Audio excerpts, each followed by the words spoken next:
Hi Siri, I'm looking for a new podcast, one that preferably is hosted by a UF Hall of Famer, one that airs every weekday that would bring me everything I need to know about the Florida Gators, including news, analysis, and opinions. Siri, is there such a show? Have you heard of PodUp with Matthews in the morning on Facebook, YouTube, Twitter, or any podcast platform?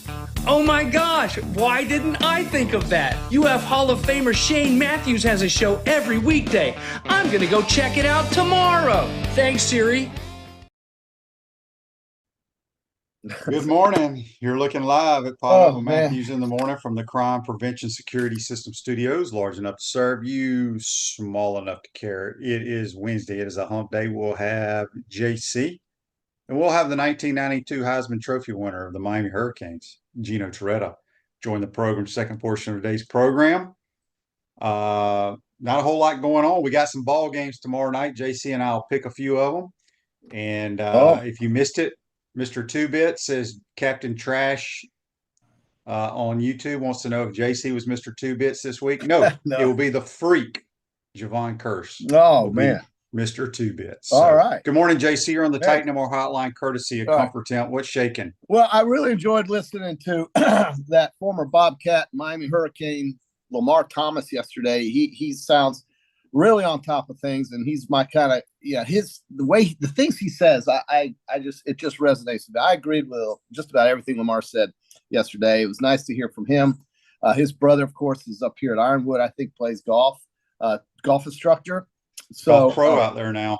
Or he's the head dog. Eric's a great guy. The Thomases. So I'm a big fan.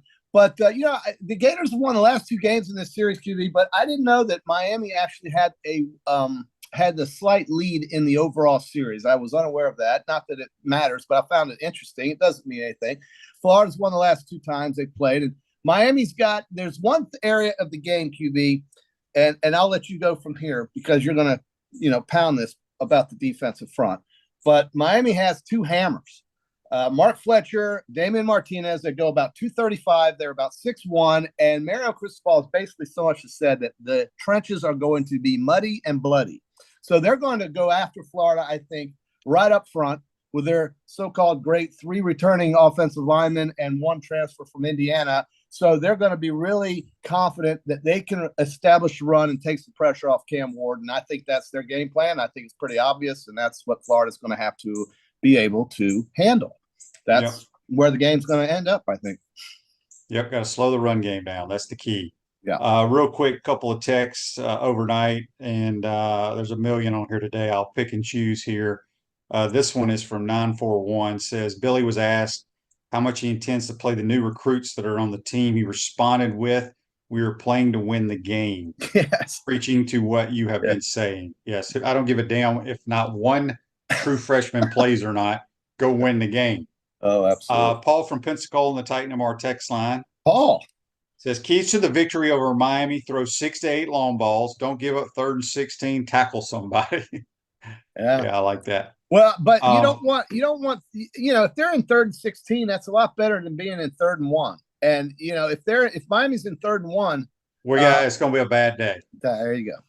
Because they're going to run. That Fletcher kid did not participate in their spring game, but Cristobal says he's ready to go. They're big at the running game. Florida's just going to have to tackle them, period. Simple as that.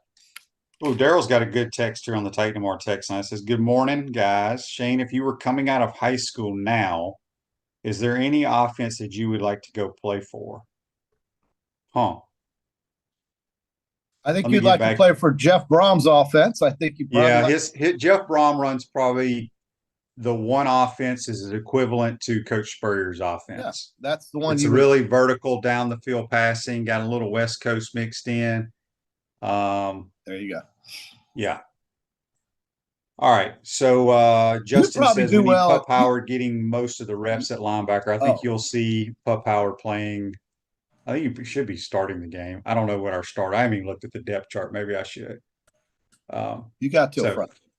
Yeah. Anyway, JC, I wanted to bring up. I don't know if you listened to the show. I guess you listened to the show yesterday, and I don't know why I think this is fascinating. I did listen. I mentioned it yesterday. I'm going to mention it again today. That do you know how many former UFC night quarterbacks are starting in college football this year. You talking about UCF? Yeah. Well, Dylan Gabriel. You don't have to name them because I don't know all of them. I'm saying how many. Since that's a question that phrased that way, I'll say 3. But I know 5. They got 5 starting quarterbacks. Boston College guy is a UCF transfer who's very Castellanos. Good. Yes. So they have 5. The next team, the Baylor Bears, have 4 former players starting at other schools. So I don't know why I think that's somewhat interesting. By the way, you mentioned Castellanos, BC.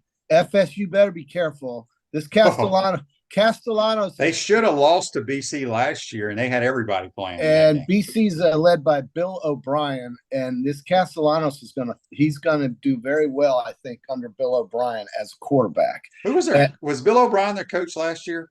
No, he wasn't, was he? No, he is there now, though. And I think that's really going to help that quarterback. And I think Castellanos is going to be really good. I think Boston College is a real threat for Florida State. Yes. Mm-hmm. I do. I'd take them with the points, too, I'm thinking about. So. Yeah, I agree 100%. Cedric says all the beat writers have Wingo starting. He might be, but I don't think he'll play as much as you'll see Pup Howard. Yeah, that's just my 2 cents. I've been talking about him for 2 weeks. I think he's going to be a big part of this defense. He was the leading tackler, if I'm not mistaken, for South Carolina last year. So, I mean, this is a great transfer. This was one of the good ones that Billy was able to bring in here. And he's got experience, and he's good against the run. I think that's what we're going to need on Saturday, period. Yep, no question about it. Real quick, give a shout out to one of our new sponsors, Electronics World.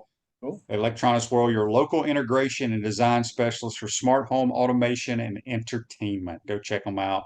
You can also check them out at electronicsworld.net. Facebook Live here, brought to you by Meldon Law. Brandon says they are going to recognize the 84 team. I don't know if you saw that, JC. All for the Kentucky game. They will have like a little reunion. They'll absolutely, it'll probably be like in between the quarters. They'll announce them, but is Kerwin overdue. Is Kerwin open that day? Is Kerwin playing? I highly doubt it. No. I highly doubt Kerwin will make it. No. There'll be a lot of guys. I mean, obviously, a lot of guys on that team have passed away. Yeah. But you'll see Ricky. You'll see hopefully Neil. Well, here's the thing: is they're being invited back. Now it's how many of them are going to come back? Yeah, that's right. Well, I know of 2 here in Gainesville who I know very well. But yeah. I mean, they don't go to games, JC. I know. You just froze up on us. No, they don't go to games. No, so I know. Yeah, Tony says Western Carolina has a game that day. I figured they did. So okay, so Kerwin will not be there. Will Kerwin get inside of the 34 points that he's getting, you think? I talked to him. He says their team is beat up, especially on the defensive side of the ball. Oh, that's not good. Yeah. NC State, Dave Dorn's done a tremendous job with them. I think they win like 9 games every year, it seems like. They're talked highly. That's another team you better look out for in the ACC. Yeah, Georgia Tech. We already know about them now. We'll see if they can keep it going and not come off a sugar high of some sort, but they looked good offensively. So I think they're going to be a threat all year long in that. Yeah. Coy asks, could the HBC have coached Tebow successfully, or would he have tried to turn his elongated throw? He probably would have worked with his throwing motion. I don't even know if Coach would have recruited Tebow, quite honestly. Yeah. Because he didn't fit his style of offense. He was a perfect for likes to do the running quarterback, the power runs, things of that nature. Yeah. So I don't know, but Tebow and Laura Rutledge and that whole crew will be here. If you want to go out and hoop and holler and put up some signs on TV, JC, you should go do that. Go up, hold up a sign. Get some political signs and go hold them up. If you find me standing out there with signs before a game, then something's happened to me. I'm either being paid to do it, which I don't really think that's going to ever happen, or I've lost my mind, and that is possible, I guess. But Dan said Dan says here it's a start, regardless of how many of the players show up for the 84 team. Get them some rings and some recognition on the facilities. They were the best team in the country. They were the best in the country that year. BYU won the national title and beat a very average Michigan team. And I would bet everything I own that Florida would have beaten the living daylights out of BYU that year. Florida was the best team in the country in '84. Here, JC, I want to see if your blood pressure starts boiling on this. Goodness. YouTuber. Brought to you by PodUp Plumbing. Justin says we should recognize UF as the '84 national champs. It's more legitimate than most of the Bama's fictitious national championship teams. Okay. Well, yeah. Well, LSU didn't think there was any fiction in 2011. No, we're not talking about those. He's going back to the ones that went from number 1. I know what he's talking about. To about number 11. Those national championships. There are some that they credit that they shouldn't be crediting. There are also some that they didn't credit. They probably should credit. The year they beat Notre Dame, I don't remember. I heard it on Feinbaum.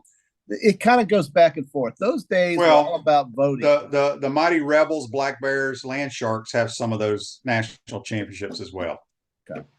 Well, I mean, I just think that those were the days where it just turned into kind of a popularity contest. And it was based off the media. The UPI, the AP, polls we don't even talk about really anymore. So there was no UPI that I know of. You know what that stood for, QB? That stood for United Press International. Yeah. UPI. John asked on YouTube, on QB, wouldn't the version of the head ball coach at South Carolina recruited Tebow? He ran the same offense there. I mean, he had Connor Shaw, Dylan, Stephen Garcia. Those are all drop back passers. Blake Mitchell. Blake Mitchell. Yeah. First quarterback. So, anyway, let me get to some more texts here, JC. Here's a text from Jimmy on the Titan MR text line. Hey, Shane, I know you love answering this question, but I'm going to ask. How much do you think DJ Lagway plays in this game?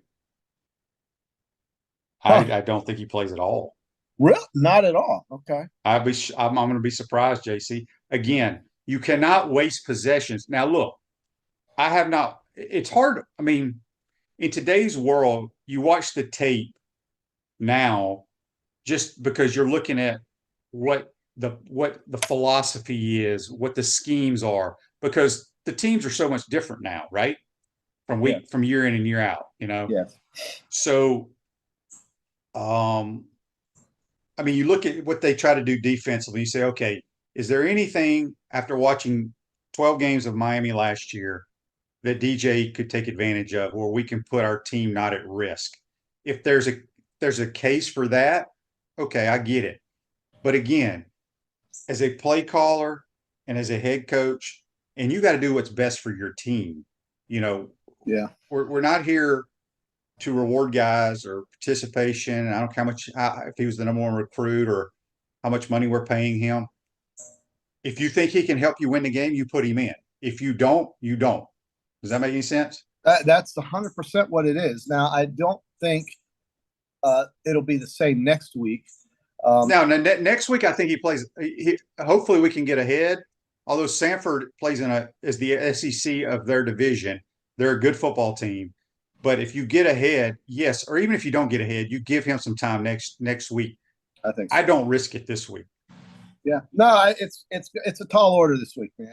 And listen, I think the Florida Gators, as underdogs at home, have a real opportunity here to open some eyes around the country. We all know this.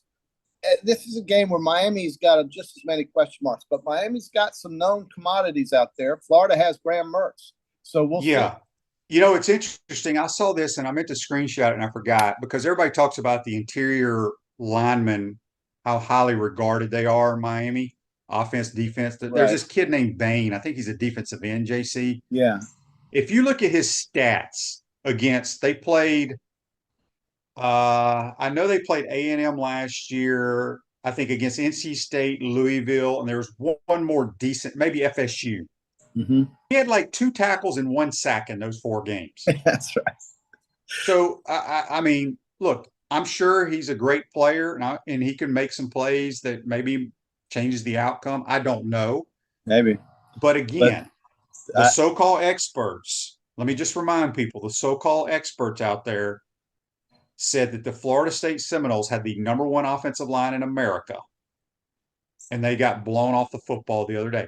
That doesn't mean they can't become the number one offensive line or end up being the number one defensive line in America at the end of the year. But for that one game, they weren't. And I still think people that are naive telling me that Cam Ward played at Oregon and which holds like 55,000 people, and played at Washington, which is like 72,000. Look, those are good programs. I'm not going to argue with you there.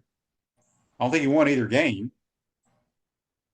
No, he didn't. He's coming to the Swamp. And I just, until Miami does something, I mean, the Gators, it ain't like we're tearing folks up either. No. But until Miami does something, I just can't believe it.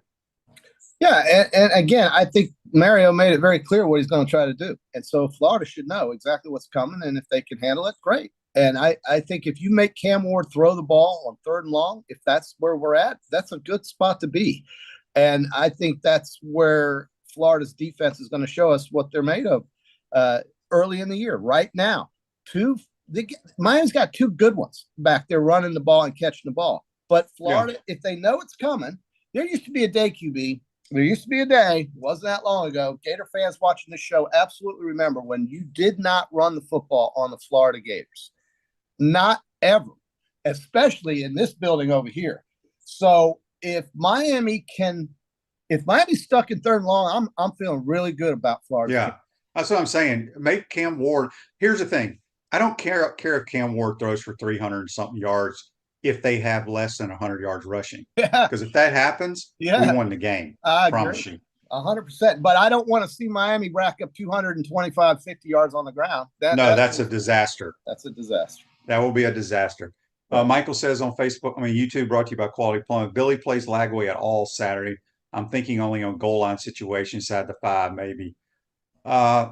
Possibly. I mean, you can it can help your run game. It can hurt your run game. Look, if he plays and he scores or he helps us score, everybody on here on Monday is going to be like, hey, that's great. If he goes in there and he runs zone read and he fumbles or 4-yard loss, Billy's a dumbass, right? Yeah. Well, look, okay. Graham Mertz is our quarterback. All right. Yes. He's the guy. JC, you said our? I'm sorry. Are you on board now? You said Graham Mertz is our quarterback. Oh, well, I'm wearing the hat. Okay. Just checking. If Graham Mertz is Florida's quarterback, we got to see that guy get the ball in the end zone. Good quarterbacks do 2 things. They get you in the end zone and they win you football games.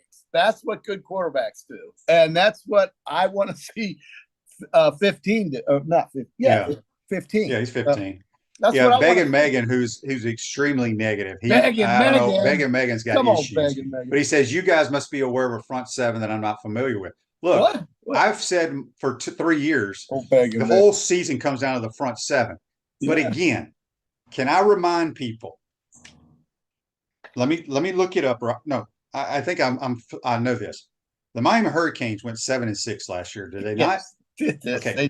This ain't the damn 92 national champs with Geno and that crew rolling in here. Okay. No, and they played in the awful Athletic Coast Conference. Atlantic. And that's why it just blows my mind why they're getting so much love.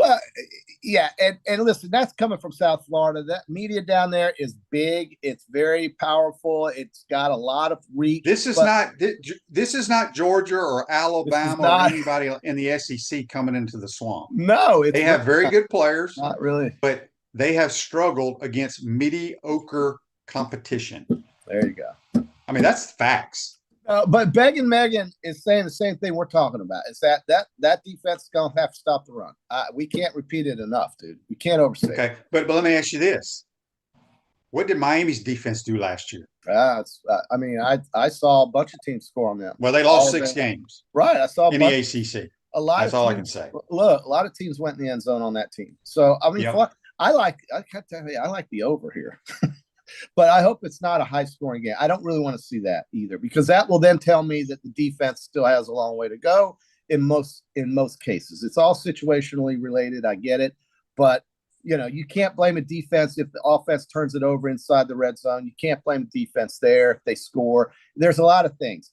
But if it's a long possession game on Miami's end, that is bad. So we don't want to see that happen.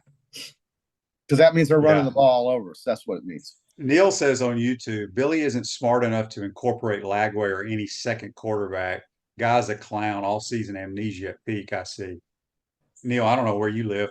I'm not a two-quarterback guy. Does he live in Tallahassee? Does he live in here's the thing. I will tell you this. Majority of the really good football teams or teams that win a lot don't play two quarterbacks. Give me some examples. Begging's all over about that we couldn't beat Begging. Forget about it. Begging. You got to get rid of 2023 out of your Begging, Megan, if you make the field goal, you don't even think about that game. Here's the thing. Yeah. Last year means not a damn thing. I don't know why people worry about what happened last year. They do. It's over with. They're worried about it. This Day in Sports brought to you by Campus USA Credit Union. Put some star power to work in your financial life. Campus USA Credit Union. 1994 at the U.S. Golf Amateur Championship. Who do you think won it in 1994, Jason? Oh, Lord. Tiger Woods. Tiger Woods was your 1994 U.S. Amateur. That was easy. So we got the final golf event of the year at East Lake in Atlanta, but we're not picking it because it's the weird one where Scotty Scheffler starts with a 3-shot lead. Yeah, that's ridiculous. So let's go. You want to do the football? You want to look at a couple games? We need to pick the Peachland Dental picks for the Thursday night games. There's a bunch of games, but there's some that are really intriguing. Okay, well, I don't see a lot of lines here. Wait a minute. Okay, here's one I think that you could say on Thursday night is probably the headliner. And that would have North Carolina at Minnesota, if you can imagine. But it's a 2-point spread for North Carolina. This is where we basically flip a coin on things because there's no way of us knowing one way or the other who's got any kind of edge in this game. So since it's in Minnesota, I'll pick Minnesota. I'm going to take the Golden Gophers. I don't know who's playing quarterback from North Carolina. Drake May is gone. I will take the Gophers as well. I will too. So let's go down to the Colorado North Dakota State game, which is an 8:00 kickoff in Boulder. By the way, this guy Sanders, and I'm going to start calling him this guy Sanders because he's handling this job with the media really poorly. He's already booted the Denver Post, the local newspaper, from covering the games. Now, what in the hell are we talking about here? And he hates CBS. He hates a particular right. He's already picking fights with media members. That's a sign of bad things. So because of that, I'm going to protest Coach Prime, and I'm going to go with the Bison getting 10. Dude, they're going to win the game. I will be shocked if North Dakota State does not win this game. I think they were going to line up, and they are going to run it right down Colorado's throat. So we're both going with the Bison plus 10. Yes. I don't think you'll find anybody in America that takes Colorado in that game. I'm surprised it's that high. Well, so the one game that I think it's a TV game, but it's an entertaining game is Jacksonville State at Coastal. Yes. I'll take the Gamecocks in that. I like Grace. Is it Grayson McCall? What's his name? Is that his name? I don't know if he's still there or not, but I'm taking the Gamecocks, which is Jacksonville State, JC. Oh, excuse me. I'm going to go with the Chance. All right, okay. I'm going to take the chance. So that's our one. So we got 3 games for Thursday. We'll come back on Friday with you and I, and we'll pick the Friday games. Man, it is here. This is what we've been waiting a long time for this. Finally here, and we're going to have a hell of a year, man. And so Friday we got some other ones to go through, and then we'll also add in the Saturday picks. How many? Well, we'll figure it out on Friday, QB. But there's a lot of good ones to pick.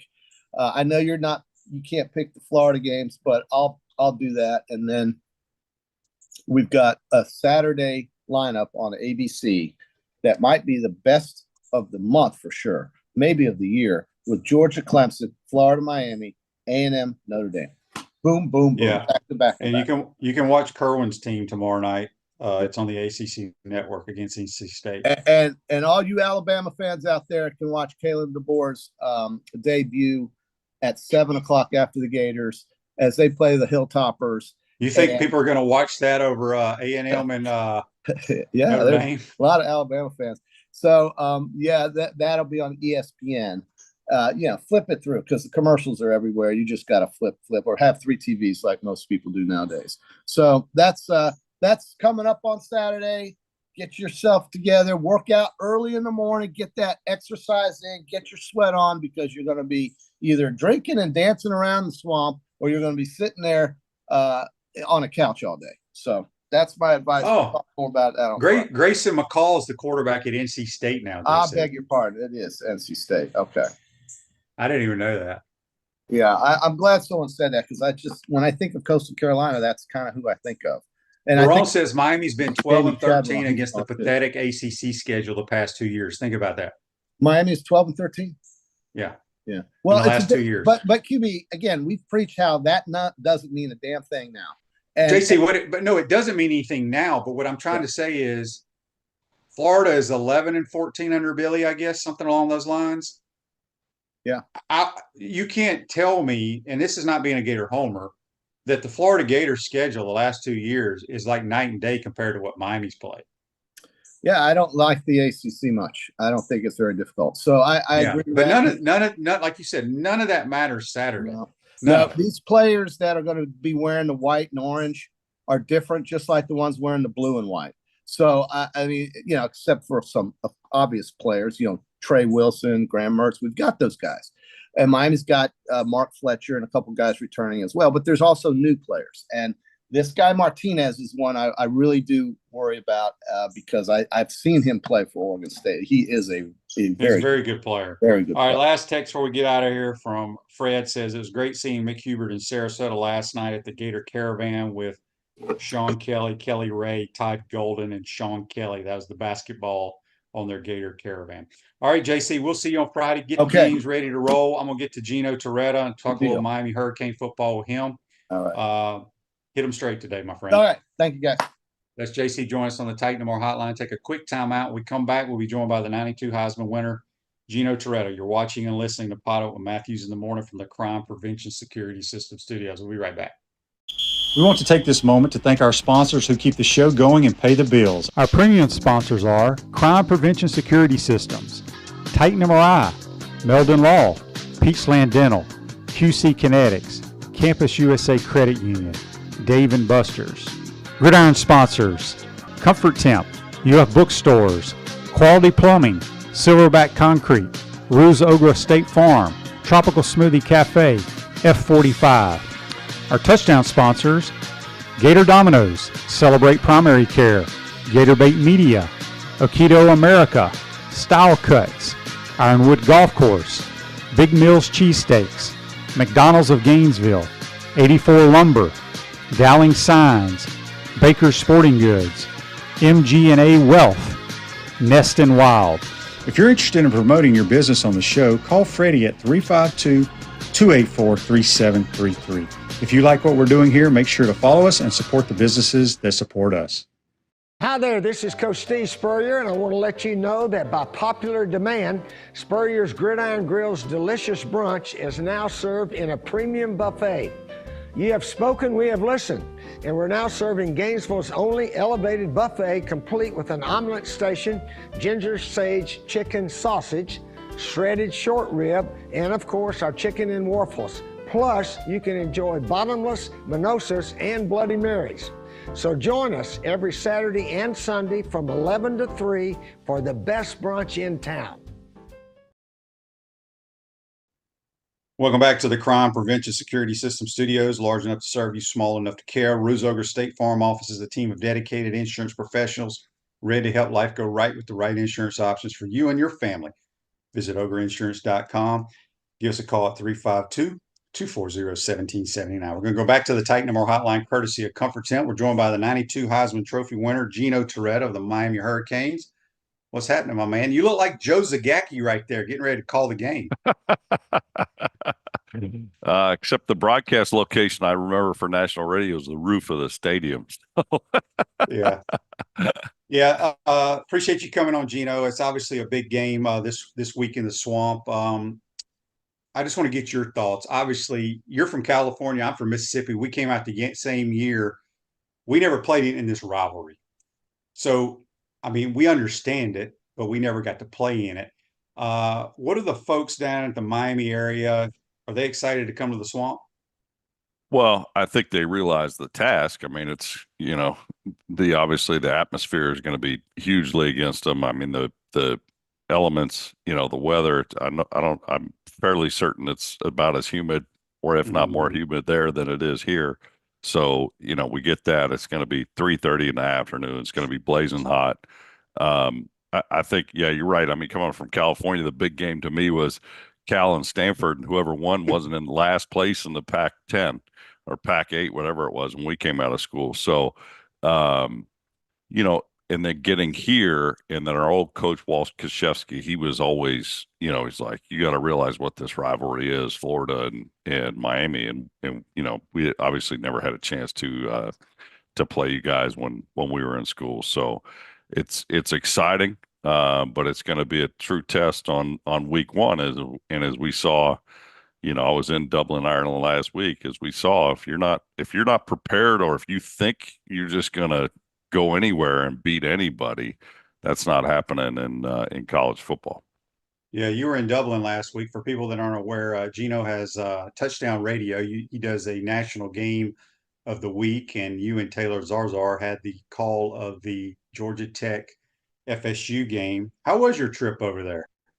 Well, my golf clubs arrived late, so my first Ooh. round of golf at Royal County Downs was with the rental set, and struggled a little bit, but then went back to the airport, got the sticks, and played halfway decent in the second round.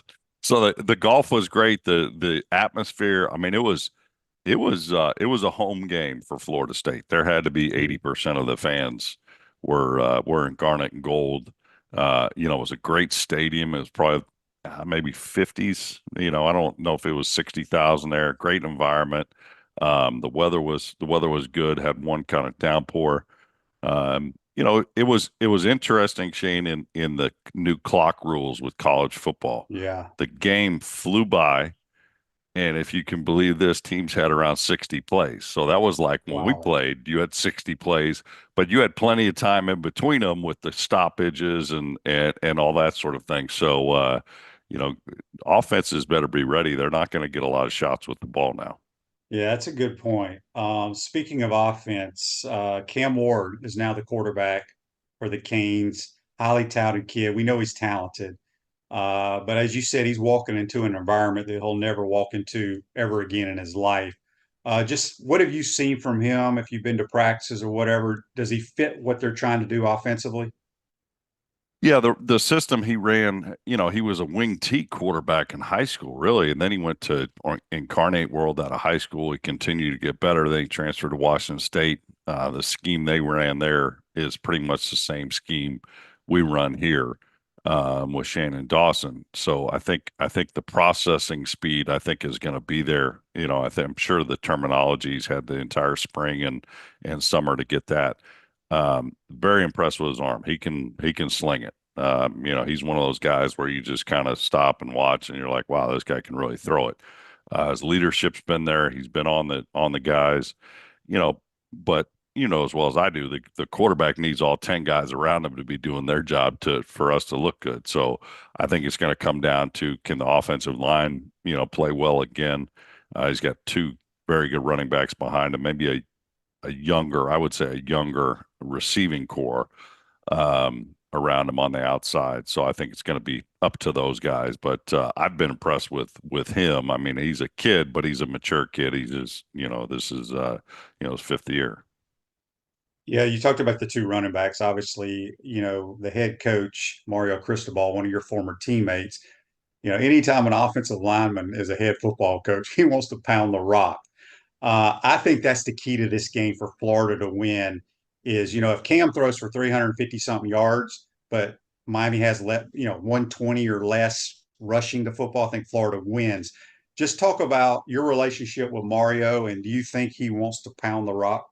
Yeah, I don't think there's any question. I mean, I think you're right. It doesn't matter what level of football. If a guy played offensive line, he wants to be tougher than the other team at the point of attack and at the line of scrimmage. So they're gonna try to run it, establish a run.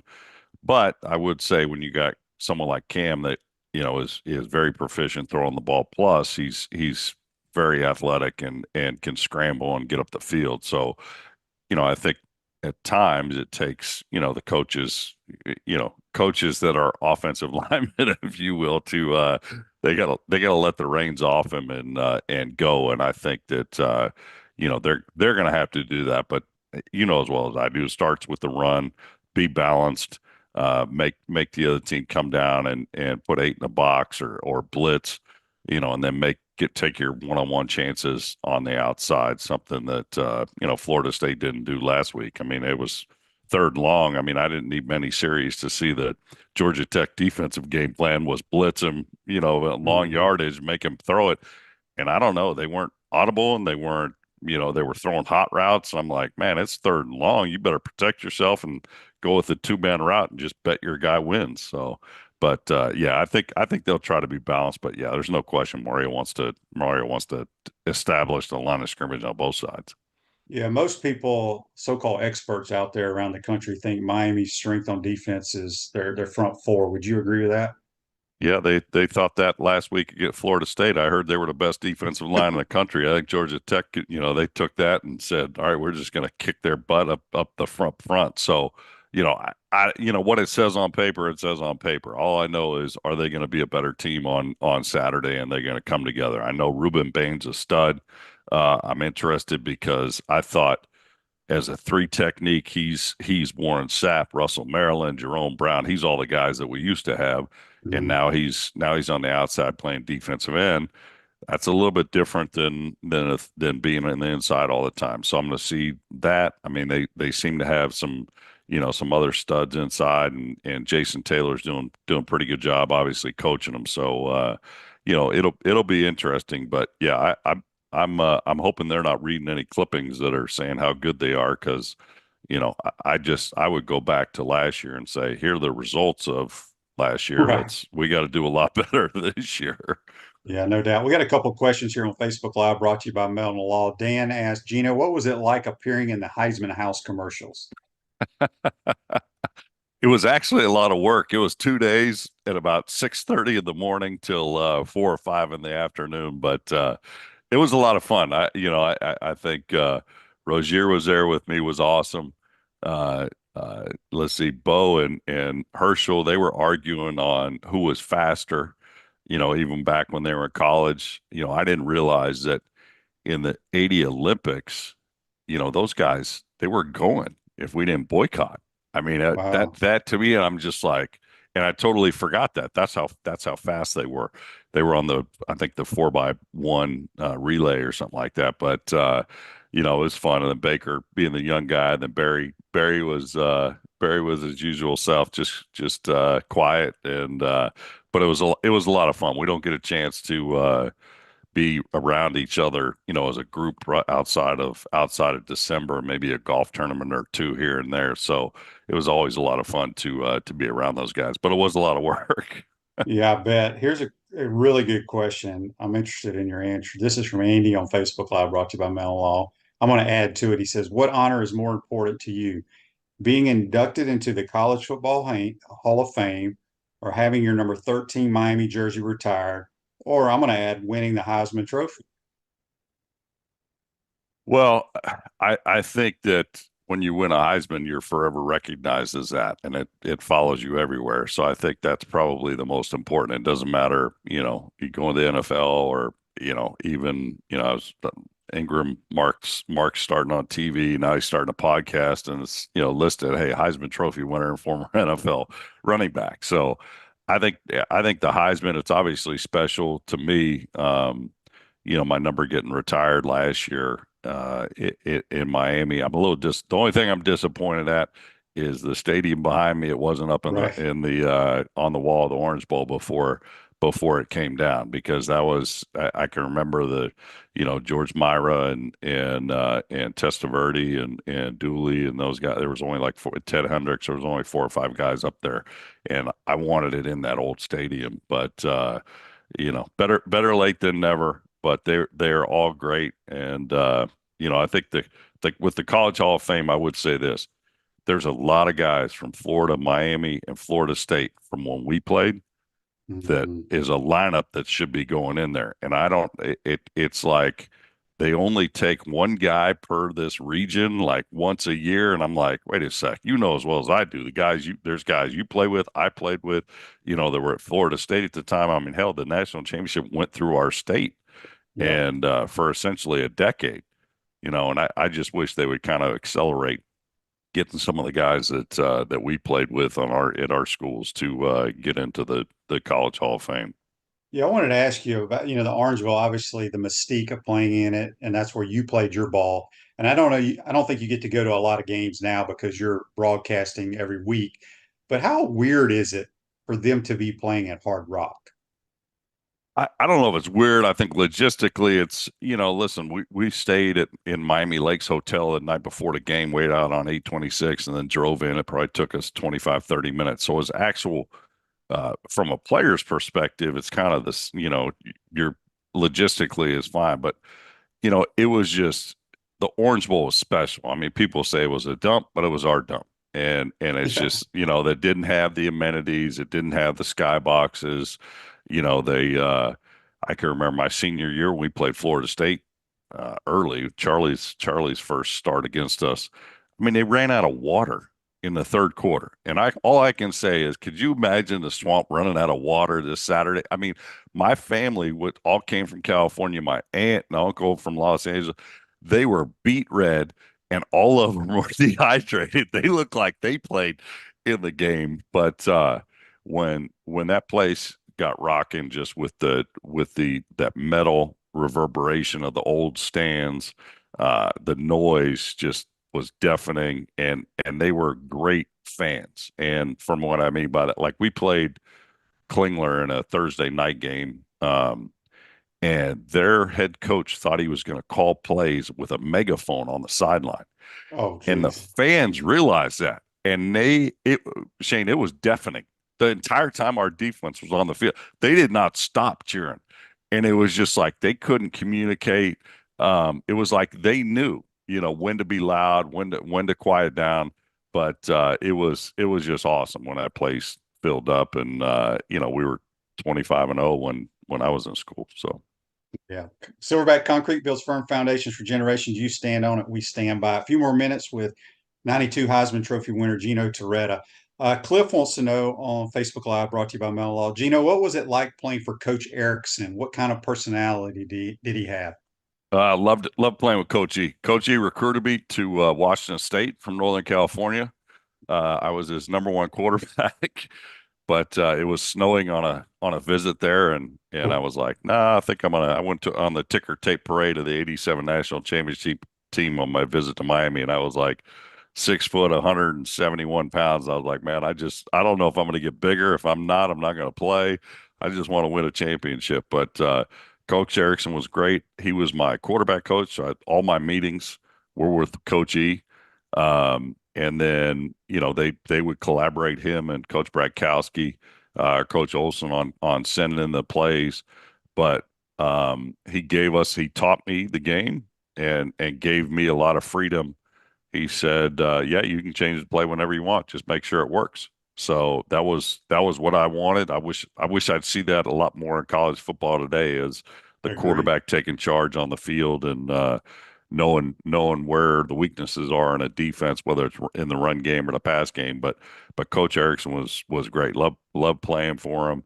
And we had obviously a lot of fun, a lot of success together. The helmet communication from sideline now to the quarterback, I've been wanting that for a long time, but I don't know if it really helps in college football, Gino, because nobody huddles. The receivers still have to go and look at the signs or the hand signals on the sideline. Your thoughts on it? Well, one, I would love to get rid of the signaling. It's just like ridiculous. The signs on the sideline. I mean, we used to send in plays. I mean, I don't know about you guys. We ran in a receiver every play, and they would basically give us a play. And as well as I do, the amount of times in that 40-yard run, a kid would be running from the sidelines. They get to the huddle, like staring at me going, I don't know what the play was. I'm like, and then the only signal we got from the sidelines was the formation. So I had to put it together from down and distance, in formation of like, okay, I would kind of guess with him, and it was like playing charades in the huddle. So I was like, all right, whatever. I'll just call the play. Um, so I think that is good to take that out, especially with the Michigan deal last year with them, everybody trying to steal signals, and I know everybody, tries to do that probably, especially it may help the defense more than the offense. But you know as well as I do, we're going to communicate it and they're not going to know. But you as a quarterback, when you're at the line of scrimmage and you hear a couple checks a couple times, you know what's happening. I mean, in college football, it's maybe three fronts, three or four different coverages, and maybe a couple blitzes. You can put together where you think the pressure is going to come from, or what they're going to do if they're going to blitz and things like that. So I think if it takes out the signaling, great. Florida State and Georgia Tech seem to be a lot still with the sheet curtain on the sidelines and signal and stuff. So I don't know if that was the signals to the receivers, and the quarterbacks had the thing in their helmet. So we'll see how it works. But I'm curious how it's going to get cut off, because you know as well as I do that was like a operation in the NFL. It was like you broke the huddle and that was off, and they're doing it more off the clock. And like you say, if you don't huddle, does it even turn back on? So I don't know. We'll see. I think the 2-minute warning and the clock not stopping is gonna take some time to get used to. But I know the games go fast. Yeah, that'll be interesting. We got a text here on a few more minutes with you, and we'll get you out of here. This is from Jimmy. He wants to know who is on the Titan Mar text line. Wants to know who your favorite receiver you had at Miami was. Miami was Lamar Thomas. We had Lamar on yesterday. Who got booed at a Buchholz out of Gainesville when his high school graduation. That kind of taught me that, of what the Florida Miami rivalry was. And I was like, you literally got booed at your high school graduation. I go, weren't you any good? And he goes, good. I was like, all state in basketball and football. And but he was the one I knew that if we needed 3rd and 15, I knew he'd get the sticks and I knew he'd catch the ball. And I think that he told me after, it was funny, Shane, I'd call the play and we'd break the huddle, and almost every play, he'd be like, gee, I got square in, right? I got curl. I got 12-yard out. And I'd look at him, I'm like, yeah, dude, I mean, come on, you don't know the plays. But he was always doing that to basically put in the back of my mind to where I knew exactly where Lamar was going to be. So it worked. He ended up, I think setting the school record for receptions and all that stuff by the time we left. But we had a special relationship coming in the same year and slugging it out, being on the scout team together. But yeah, LT's my boy. Yeah, he's a piece of work. We had him on yesterday, and he's going to be in Gainesville this weekend. He's hosting a party downtown. Oh yeah. And of course, I asked him. I said, "Is George Teague invited to that party?" Because I like to give him crap about George Teague, which is still one of the greatest plays I've ever seen in all of football. Yeah. Hey, especially when I threw it, and I'm like, damn, that was a pretty good throw into cover two. That was tight down the sideline. I was walking off the field thinking, damn, I think that's going to be like a 90-yard touchdown. All of a sudden, the crowd, which was 99% Alabama, went crazy. I go, what the hell is that dude doing down there running with the ball? Yeah, it was crazy. Last question for you here, Andy, on Facebook Live, brought to you by Mellon Law. Gino, can you share the story about how your dad threatened to saw your skateboard in half and how that jump-started your football career? I don't know if it jump-started my football career. I played football, basketball, and baseball growing up. Basketball was basically just to stay in shape until baseball season. Loved baseball. Every chance I wasn't playing a team sport, I was always practicing football, whether it was with my brothers, making me go stand on a field and catch outs and curls and stuff like that as a kid growing up. But when I was 14, I snapped my arm on a ramp. With my skateboard, that obviously didn't feel good, and then kind of missed. I think I missed like an all-star baseball thing or something like that. And literally the very next year, almost to the day, I was going down a hill and going pretty fast and hit some loose rocks. board got sideways, and I just basically faced, straight ahead in the thing and cracked my other wrist. So two others. And I'm not sure if my dad said that. All I know, my brothers were like, dude, you get on that thing again, Dad's going to saw it in half. So That's funny. I didn't get it on it again, but once you turn 16, you don't ride a bicycle or get on a skateboard anyway. So good point. I was a little disappointed they didn't allow them on campus at Miami. I would have at least when we were in school, I would have ridden it around campus. But yeah, that probably saved me. I was I was good enough to get hurt on a skateboard, but not I wasn't anywhere close to Tony Hawk or any of those guys. All right, who do you got playing for the national title this year? I'd probably say the usual suspects. But here's what I think. I think that we've had the course of a year with a 14 playoff where you've had divisions and conferences, and a lot of the conference championship games have not been good and or competitive, especially in the Big Ten. Well, now the SEC doesn't have conferences, the Big Ten doesn't have conferences, the ACC doesn't have, divisions. So to me, what's going to happen at the end? I mean, let's say Georgia's got to play, Bama, whatever the iteration looks like. We're probably going to see a rematch within every conference. And oh, by the way, that game could be 1 versus 3, 2 versus 5, 1 versus 2, and it's no cakewalk. And then all of a sudden, then you go to the playoffs. So is that game going to knock somebody out of the playoff? You might have a team that's 8th, going into the thing that makes the top 2 in a league championship game that gets waxed, maybe because of an injury or something like that, and they get knocked out. So I just think it's going to be very interesting at the end of the season, especially with a group of 5 team basically getting the 12th spot of where those other 11 are going to go. But it's not going to be a cakewalk, or it's not going to be an easy game, at the conference championship game in any conference. So, I would say the usual suspects, just because usually personnel wins the best personnel wins the game. But, who knows? Yeah.